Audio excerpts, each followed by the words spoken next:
Oi, pessoal, bem-vindos de volta a Israel e o mundo. Esse capítulo eu pretendo terminar o assunto de explicar a história da região, da onde cada um veio, da onde vieram os judeus, da onde vieram os árabes, da onde nasceu esse conflito.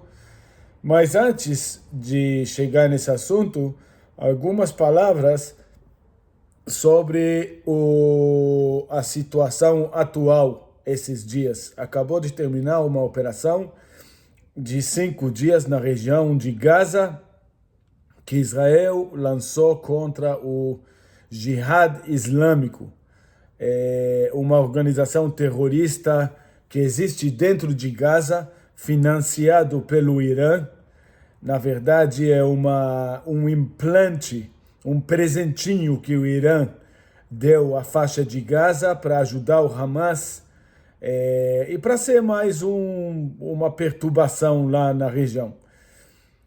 Graças a Deus, essa organização não é a coisa mais forte do mundo, não tem uma capacidade técnica, capacidade tática, capacidade realmente de lançar ataques tão ferozes, muito menos como Hezbollah. Hezbollah é o mais forte da região, tirando o exército israelense, e nem na altura do Hamas. Israel se deu muito bem no aspecto militar, conseguiu destruir vários estoques de mísseis, vários pontos estratégicos deles, conseguiu pegar umas quadrilhas que lançam mísseis, lançam foguetes. E só para dar um exemplo da precisão dessa operação, uma noite conseguiram eliminar 3 chefões da organização em 3 locais diferentes, em uma operação só, na verdade 3 operações coordenadas, em um espaço de tempo de 2 segundos. Levou 2 segundos para destruir 3 pessoas, para matar 3 pessoas, 3 líderes terroristas. É uma coisa impressionante, mas para quem conhece o jeito que o exército israelense funciona, é normal. Na minha opinião, só mais uma coisinha para dizer sobre essa operação.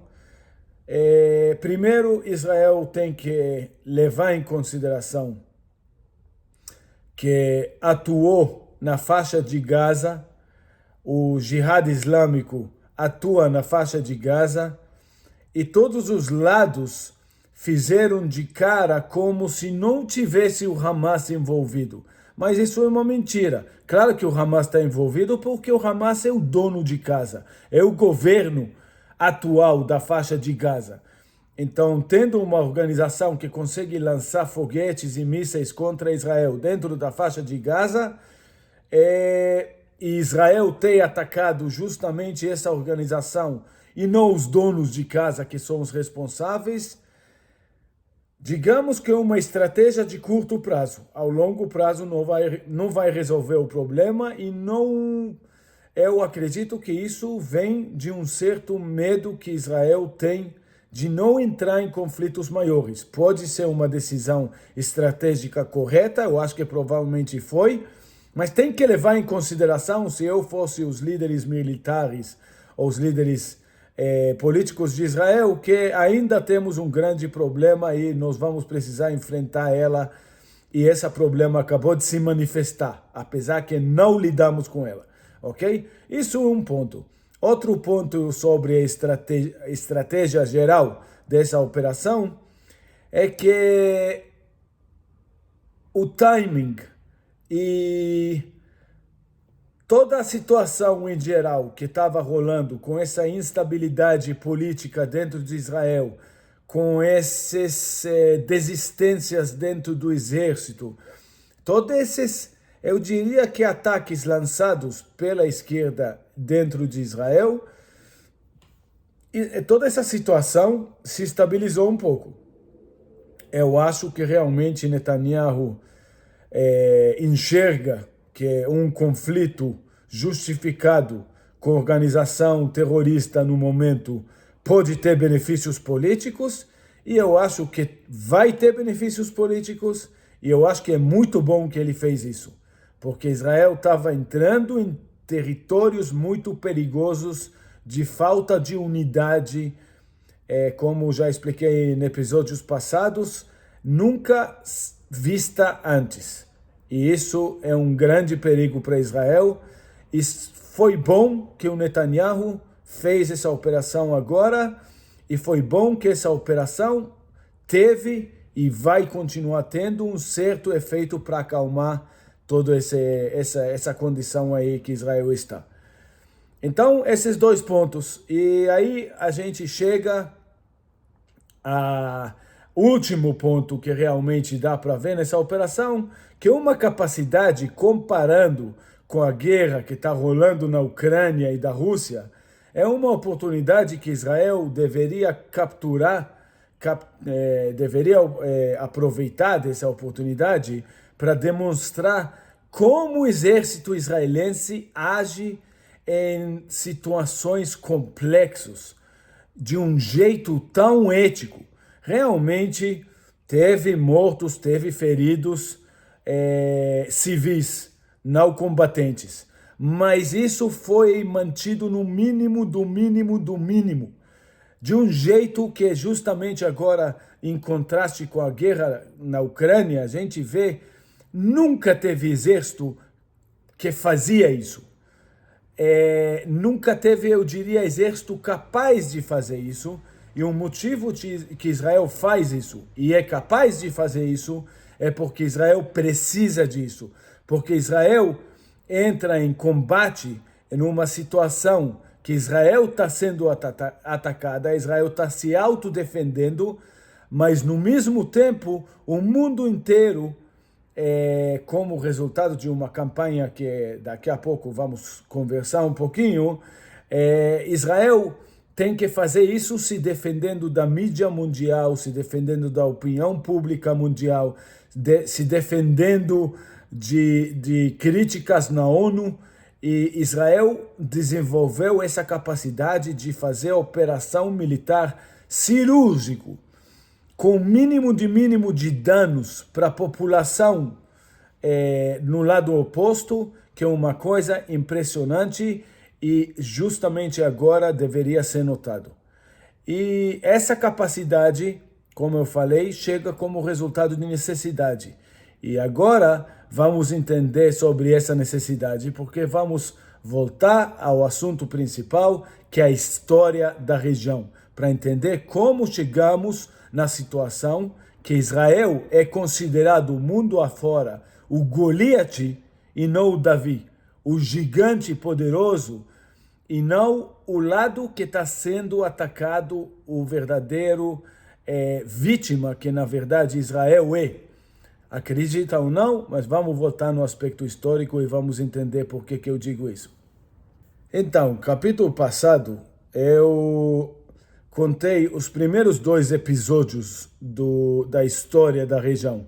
O episódio bíblico e depois o episódio que os judeus passaram 2000 anos espalhados pelo mundo, e expliquei da onde vem a esquerda judaica, da onde vem o que os árabes estavam fazendo naquela época. E lembrando bem, a gente chegou em 1948 sem a existência de nada no mundo que chamava povo palestino, ok? Então, voltando a 1948, final do Holocausto, o mundo todo estava em choque, vendo as imagens, entendendo a gravidade, entendendo os números terríveis que o Holocausto demonstrou para o mundo, que o povo judaico perdeu 6 milhões de pessoas, quase que ficou totalmente eliminado. Justamente por causa disso, inventou na Polônia o termo genocídio, que é matança, apagar completamente um povo, como para descrever o que era o Holocausto. E realmente, como resultado desse choque, a Inglaterra, que tinha um mandato sobre aquela região, como parte do império dela, e o ONU, como os países o coletivo dos países que ganharam a Segunda Guerra Mundial, decidiram botar ordem na situação e dar um pedacinho de terra para os judeus. E decidiram teve uma resolução de fazer 2 países, um judaico e um árabe. Não um palestino, um judaico e um árabe. Os países árabes, o mundo árabe, recusou essa decisão. Em vez de que aceitar que um pedaço de terra seria dos judeus e o outro dos árabes, eles decidiram junto abrir uma guerra contra o país nascente de Israel. Uma coleção de refugiados do Holocausto, gente quase morrendo de fome, mas muito cheios primeiro entendendo que não tem outra opção. Essa batalha eles precisam ganhar, porque entendendo a importância de ter um país deles, teve uma guerra que Israel chama Guerra da Independência, que os árabes atacaram Israel, tentaram eliminar essa coisa chamada um país judaico de Israel, e perderam essa batalha. Os judeus tiveram sorte que a Rússia viu um valor estratégico em ter os judeus habitando aquele pedaço de terra. Eles deram um pouquinho de armas e com muita bravura, sinceramente, com muita coragem. Tem quem vai dizer com milagres absolutamente diretos de Deus. Israel conseguiu se formar e ficou em pé como país em 1948. Alguns pontos importantes a ser levados em consideração justamente em 1948. Primeiro, tem que entender quem é o Gran Mufti de Jerusalém. Isso era um líder espiritual, religioso e político naquela época. Porque árabes, na verdade, até hoje, não importa onde eles vivem, eles vão para mesquitas e na mesquita tem um líder espiritual, religioso, que também toca na política, até em países que não são árabes. E eles levam uma mensagem para casa quando eles voltam da mesquita de qual que é a proposta da vida deles, o que eles devem fazer como bons muçulmanos. Então, o Gran Mufti era conhecido como antissemita impressionante. Naquela época, era comum árabes abusar de poucas famílias judias que moravam ou de pequenas aldeias de judeus. Isso ao longo de todos os anos da diáspora e até nesse período aí, quando já começou o movimento sionista, fortaleceu mais ainda, de ódio puro. Tem quem vai dizer que de medo do país judaico que vai eventualmente vir, mas eu discordo com isso. Eu acho que é um ódio instalado nos árabes contra judeus. Outros povos têm esse ódio contra os judeus também, mas árabes especificamente é até mencionado nas escrituras religiosas do Islã, que o Mohammed matava tribos judaicos quando ele tinha interesses políticos em fazer isso, e todo bom muçulmano entende que não tem nada ruim em matar um judeu de vez em quando. O Gran Mufti de Jerusalém levou isso além. Tem uma foto muito famosa dele sentado com Hitler, quando ele foi convidado por Hitler a visitar a Alemanha durante a Segunda Guerra Mundial, em qual ele sentou e ofereceu que todas as coisas que a Alemanha está fazendo com os judeus na Europa, eles iam ser os representantes da Alemanha no Oriente Médio, em questão de exterminar os judeus e todas essas coisas aí. Então é importante saber, porque eventualmente a gente vai chegar ao longo dessa história aí, há vários pontos que várias pessoas vão dizer: árabe odeia israelense, árabe odeia judeu, porque judeu ocupou a terra deles. Então isso era bem antes, ok? Bem antes. Então isso, na verdade, desfaz esse argumento que todo esse conflito tem a ver com alguma conduta ou alguma ocupação ou alguma outra coisa, porque ódio mortal, assassinato, ódio, sede para o sangue que os árabes já tinham, era uma coisa totalmente normal, que veio do líder deles, ok? Ao ponto de ele ser um amigo pessoal e respeitado pelo Hitler. Outro ponto importante a ser levado em consideração, outro ponto importante, tem quem vai dizer que esse ponto é o mais importante do século XX, é a importância do petróleo no mundo. O fato que os países árabes existem justamente em lugares que têm petróleo colocou eles durante a Segunda Guerra Mundial e depois da Segunda Guerra Mundial e até hoje em uma situação estratégica que até países que não tem nada a ver, Brasil é um bom exemplo disso, Japão é outro exemplo, acabaram sendo complacentes com a política árabe, porque eles falaram, olha, eles têm petróleo, a gente precisa de petróleo, então a gente tem que se dar bem com eles. Então isso é um ponto que nós vamos ver os efeitos dele já na frente. Então isso era o início da nossa situação atual que a gente vive hoje. Essa bola de neve do povo palestino foi crescendo e crescendo, ganhando mais e mais financiamento, se juntando com mais interesses de várias organizações, quase todos da esquerda, obviamente, e conseguiram fazer uma coisa estratégica que, na verdade, é genial. Pegaram esse povo judeu e conseguiram, dentro de espaço de 30 anos, virar esse povo de um Davi para um Goliate, na opinião pública, na imagem pública. Na verdade, um país que é uma minoria entre uma região totalmente árabe, que é um país que era muito pobre, não tinha recursos naturais, numa região de países árabes ricos, cheios de recursos naturais, de tanto poder, de tanta riqueza, eles conseguiram realmente, através dessa história dos palestinos, mudar a equação e virar Israel de um país que era vítima dos árabes para ser um país agressor, para ser o Goliat da situação, e conseguiram pegar os palestinos e fazer eles a vítima. Então Israel perdeu no olhar público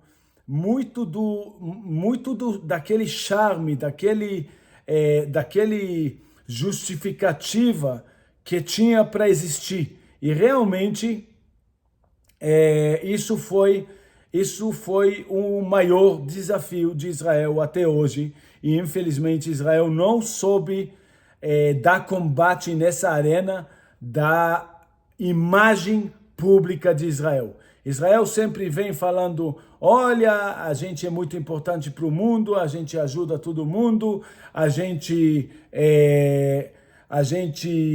quando tem terremoto em algum lugar, a gente manda forças, a gente sempre está a favor de tudo, qualquer coisa que tem justiça no mundo. Israel teve primeira-ministra mulher muito cedo, nunca teve violência contra mulheres que tem nos países árabes, obviamente, né? Isso nem precisa mencionar.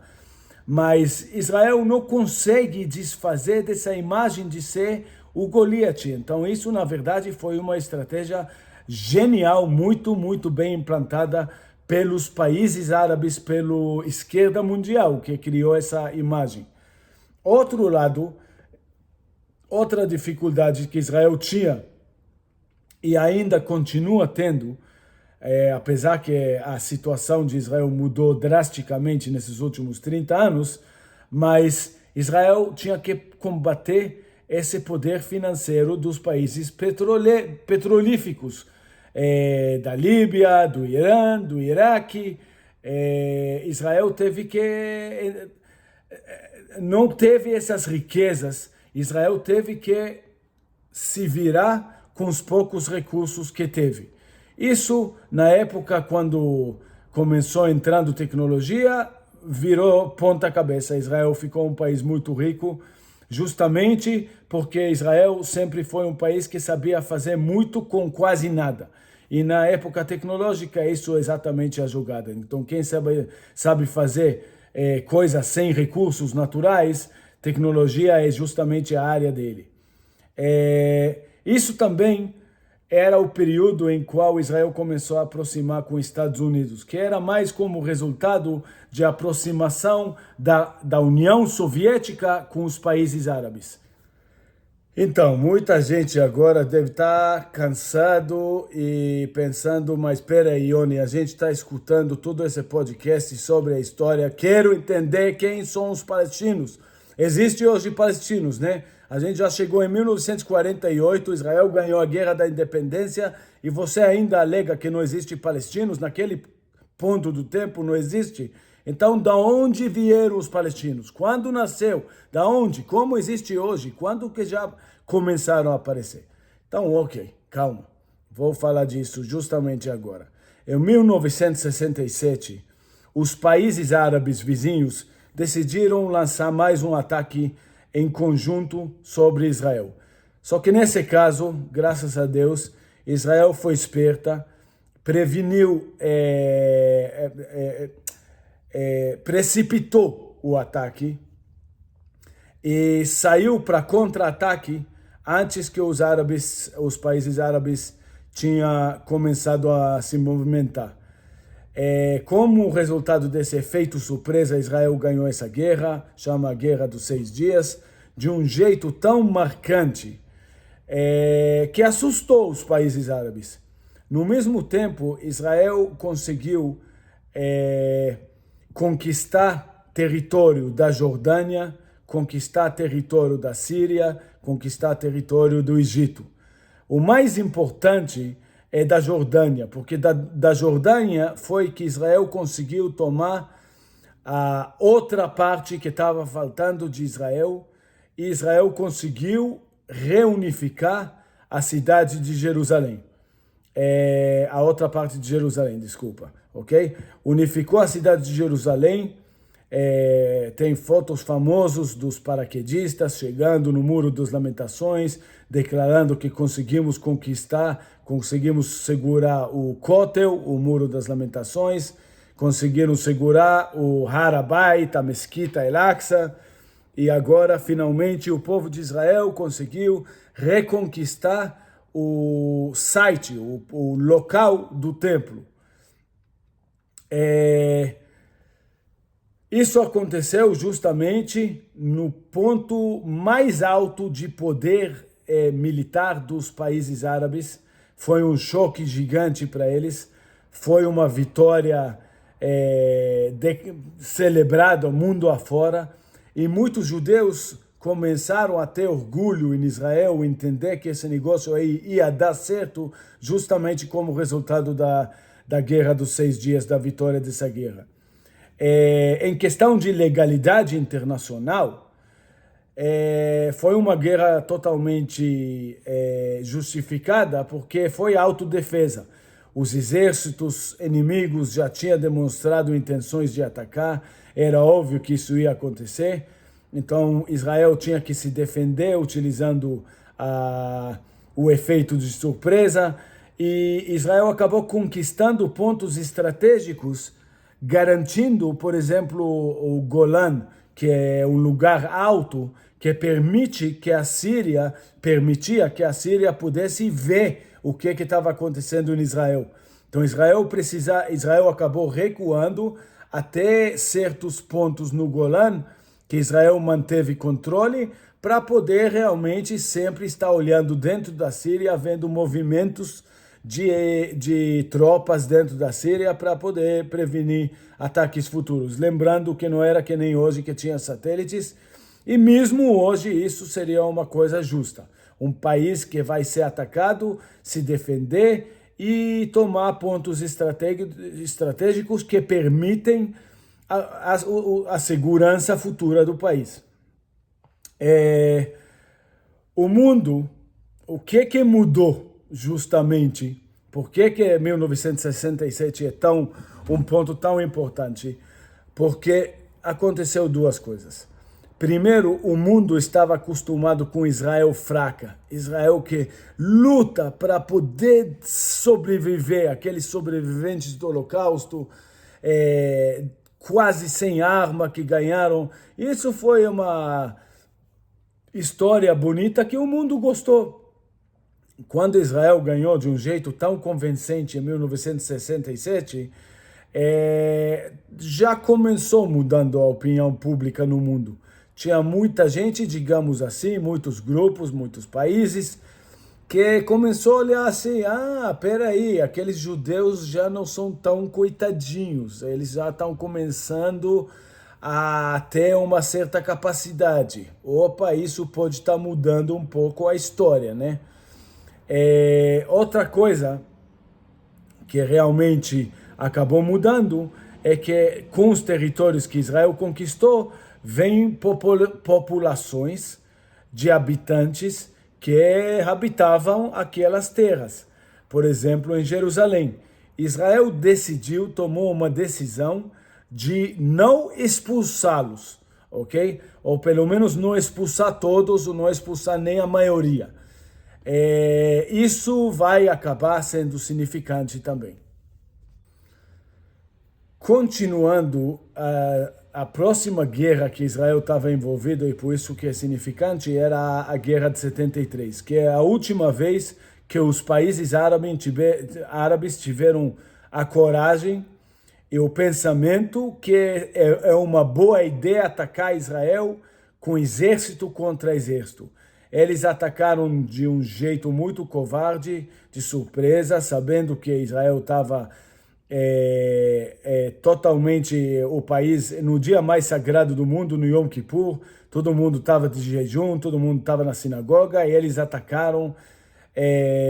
Israel cometeu muitos erros, que é uma longa história, não vou entrar nela agora, mas cometeu muitos erros como resultado da chefia militar pensar que a vida era fácil, a vida era ganha, entrar em uma arrogância muito perigosa, pensar que os árabes não vão atacar e os árabes atacaram sim. Então o exército estava um pouco despreparado. Israel acabou conseguindo virar isso numa vitória também. E a vitória também foi tão marcante de novo que os governos árabes da Síria, da Jordânia, do Egito, acabaram mudando de estratégia. Eles falaram assim, não dá para ganhar de Israel na guerra. Vamos fazer outra coisa. Vamos parar com esse negócio de guerra contra Israel. E como diz o líder egípcio na época, se a gente não conseguiu ganhar na guerra de Israel, vamos ganhar de Israel na paz.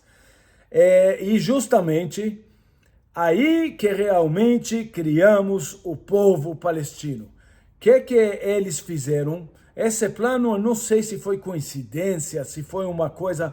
As coisas na história têm um jeito, meio um efeito bola de neve. Alguém faz alguma coisa, de repente é do interesse comum de outro país, de outra entidade, de outros países, e vira uma bola de neve e acaba virando uma realidade. E foi assim justamente com os palestinos. Não todos, mas vários habitantes que Israel teve que absorver como resultado de conquista de territórios, começaram a sentir que tem uma certa liderança política, não necessariamente gostaram dessa liderança, mas os países árabes, principalmente, começaram a apoiar a liderança, principalmente do Yasser Arafat,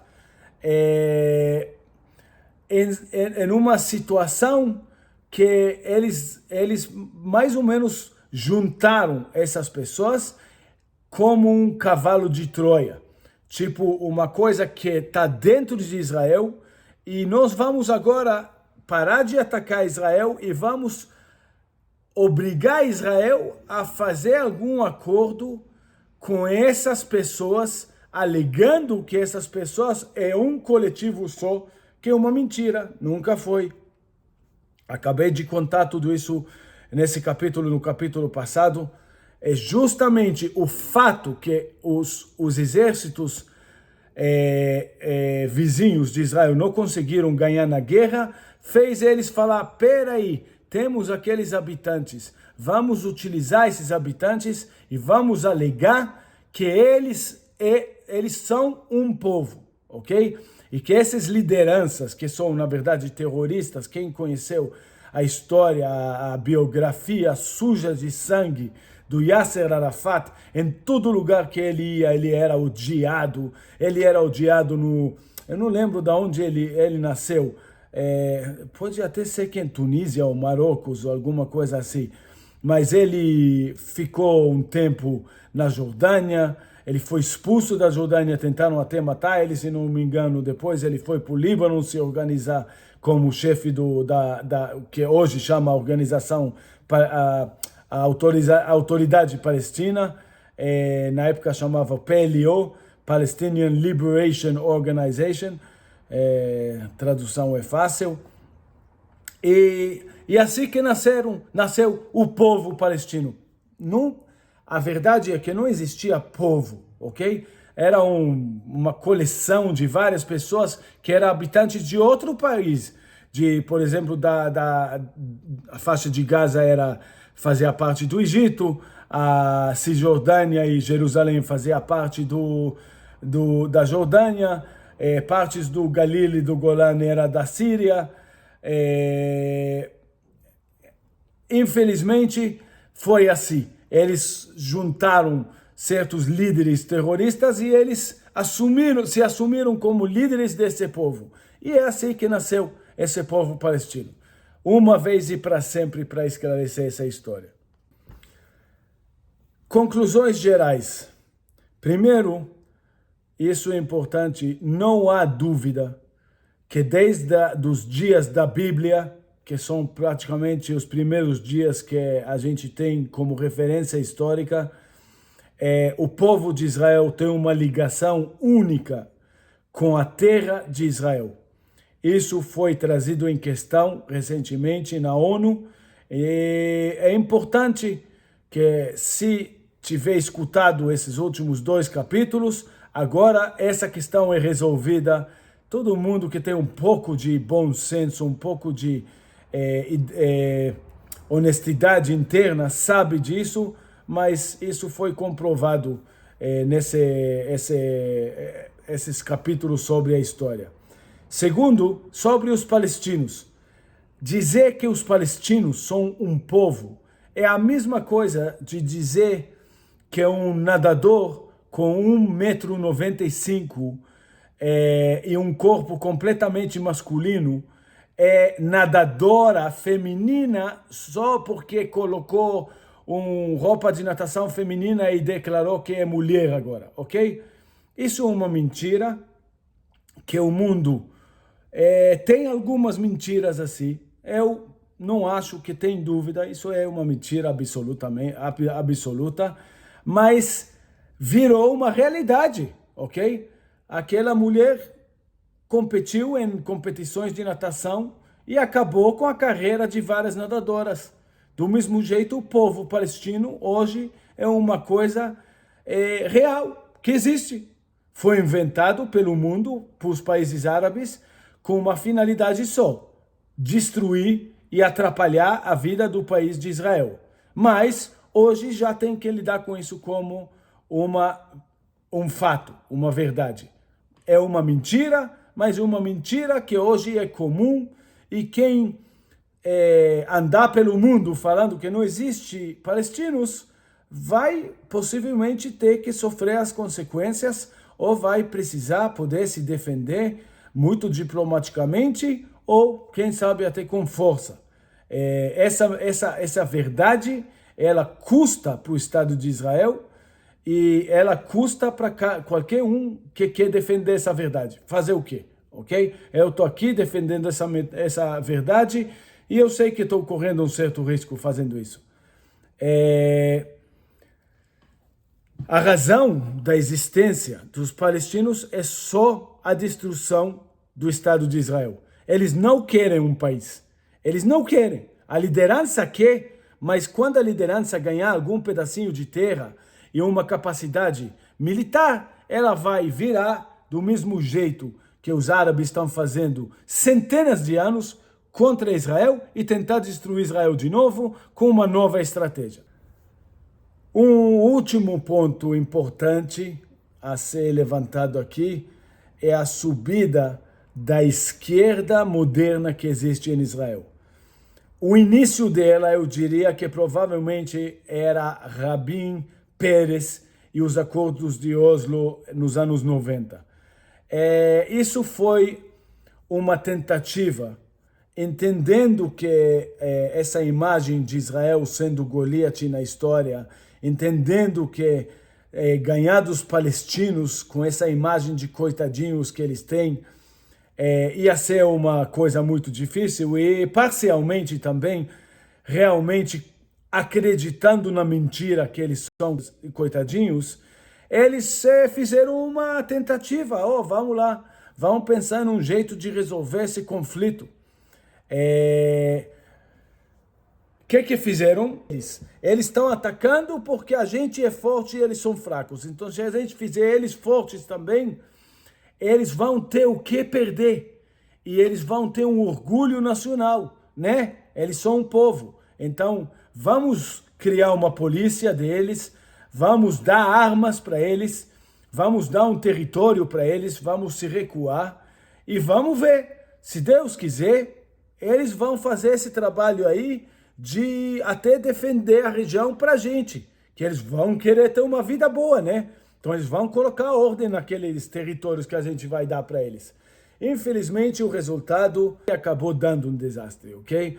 Israel cedeu à autoridade palestina, Israel acabou recuando de Gaza e o resultado a gente viu esses últimos dias, quando eles têm vontade, quando eles querem, totalmente não provocados, eles começam jogando mísseis e continuam absolutamente, está na carta da declaração de intenções do Hamas, a destruição de Israel, destruição, não a recua atrás para as linhas de 67, a destruição absoluta de Israel. Isso sempre foi o interesse dos árabes, continua sendo hoje. Esses acordos que o Rabin e Peres fizeram, os acordos de Oslo, foi um grande fracasso e hoje até a esquerda em Israel entende que isso foi um grande erro. Infelizmente tem gente fora de Israel, principalmente nos Estados Unidos, que fala não deram o suficiente, deveria ter dado muito mais. Aí, se tivesse dado muito mais, eles iam ter muito mais a perder, muito mais armas, muito mais poder de fogo. E aí ia dar certo, porque eles são gente boa. Eu acho que esse argumento é ridículo, porque simplesmente foi provado o contrário, ok? Se tivesse dado mais, Israel ia estar com um problema maior. Tudo que Israel cedeu para os árabes de medo de conflito, tentando fugir do conflito, tentando resolver, dando, digamos assim, um pedaço de steak para um cachorro maluco que está latindo e querendo morder alguém, só criou mais fome, mais maluquice e mais perigo. O último acontecimento, depois que essa palhaçada aí do Peres e Rabin acabou, era a subida do Netanyahu no poder, e junto com essa subida vem mais ou menos a época da tecnologia, e ultimamente vem a época da extração da gás natural, que a esquerda em Israel tentou barrar, literalmente, tentou que Israel não explorasse o gás natural. Justamente o recurso que fez Israel deu um conforto financeiro para Israel. A esquerda tentou barrar isso também através da corte, mas não vamos nem falar sobre isso. Mas, então, o último desenvolvimento foi a subida do Netanyahu e, digamos, eu gosto de comparar Israel como se fosse uma empresa. Digamos que se Israel fosse uma empresa, a subida do Netanyahu triplicou, quadruplicou o valor das ações e levou Israel a ser uma companhia que chama de AAA, ok? Que é justamente o jeito que os mercados financeiros olham para Israel hoje. Que justamente nos últimos 20 anos da influência do Netanyahu, a gente pode identificar que no ponto de vista diplomático, militar, econômico, Israel nunca teve tão bem sucedido. Isso, por um lado, é bom, mas, por outro lado, isso facilita aquela mentira de mostrar Israel como Goliat poderoso e cruel, ok? Então, isso, infelizmente, é o lado negativo do sucesso. O lado positivo, um dos lados positivos, é que hoje em dia já tem uma mudança na atitude dos países árabes. Os países árabes já estão chegando na conclusão que é melhor não destruir Israel, é melhor manter Israel, até o ponto que eles estão tentando diminuir a influência dos palestinos dentro de Israel e mundialmente. Eles já estão começando a falar para os palestinos, tá bom, tá chegando o final da época que vocês tinham justificação e você tinha nosso mandado para encher o saco desse país. A gente está achando que é melhor esse país se dar bem para o mundo árabe em geral. Eu diria que o grande desafio no final desse capítulo da história, que dá para identificar, não é necessariamente os palestinos, nem o Irã, nem o Líbano, nem os países árabes. O grande desafio que Israel enfrenta é a união do povo dentro de Israel. No judaísmo é costume dizer que o segundo templo, aquele templo que tinha na época de Jesus, para quem é cristão, acabou sendo destruído como resultado não de fracasso militar ou de nada assim. No judaísmo é considerado que isso aconteceu por causa de ódio dentro do povo de Israel, de uma pessoa odiando o outro, e isso trouxe a destruição do templo. As pessoas religiosas tomam muito cuidado. Isso não quer dizer que eles não fazem certas coisas que, obviamente, o outro lado reclama e acaba odiando, mas as pessoas religiosas têm muito medo de ódio, de odiar outros judeus, porque eles falam isso é muito perigoso para a união do povo, isso pode trazer uma destruição externa, uma destruição existencial, pode custar muito caro para todos os lados se a gente odiar um outro. Eu diria que isso realmente é um ponto, é o ponto principal que esse governo de Israel tem que tentar trabalhar. Israel chegou a 75 anos esse ano e os outros reinos judaicos naquela terra, os dois, duraram justamente 75 anos. O ponto negativo é que a gente está vendo aquele ódio de novo, como resultado da polarização dentro da população. O ponto positivo é que nas últimas vezes que tinha um reino judaico em Israel, ele já estava em decadência depois de 75 anos. E no caso, hoje a gente está vendo que Israel está realmente, não diria que quebrando recordes, mas está em nível de recorde de poder como país. Eu diria que até essa operação militar que a gente conversou no início desse capítulo foi bem sucedida, foi bem escolhido quando fazer, e eu diria que provavelmente, de novo, se Israel fosse uma companhia, essa operação militar trouxe mais uma subidinha de uns 5% no valor das ações. Então, é assim que nós estamos agora. E finalmente, quem tem pedido, eu tentei entregar ao melhor que eu posso. dois capítulos somando a história da região, explicando da onde vem o povo de Israel, qual que é a ligação com a terra de Israel, da onde vieram os palestinos, explicando essa grande mentira.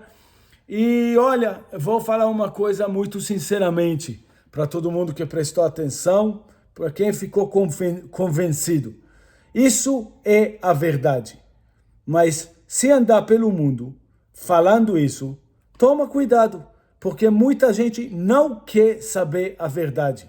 É do interesse financeiro mundial que os palestinos sejam um povo, que Israel se recua, que Israel seja enfraquecido.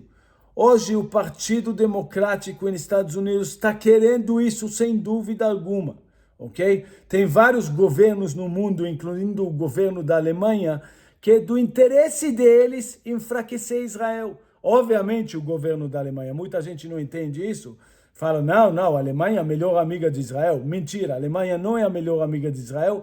A Alemanha manda muito dinheiro para Israel e uma boa parte desse dinheiro vai para organizações esquerdistas com interesse de destruição de Israel, mas isso é outra história. Mas o que eu quero dizer é que essa é a verdade. Isso você quer saber o que é palestino? Agora você sabe o que é palestino. Agora, quer saber a verdade? Toma cuidado com quem você fala isso, porque é perigoso. É uma verdade que não todo mundo quer acreditar, que muita gente tem interesse que seja oculto, que seja colocado embaixo, falado embaixo, não querem falar. Você vai para países árabes hoje, tipo Kuwait, Dubai, lugares em Líbano, lugares em Síria, as pessoas que querem elogiar Israel e falar que vão parar de brigar com esse país já, tem que falar isso em voz baixa. Isso é a realidade hoje. Se você chegar na rua de Nova York e começar a argumentar que não tem palestinos, você vai ser atacado, provavelmente, ok? Do mesmo jeito que se você sair contra outras mentiras que estão na moda no momento. Então, é isso aí. Até o próximo capítulo e uma boa semana a todos.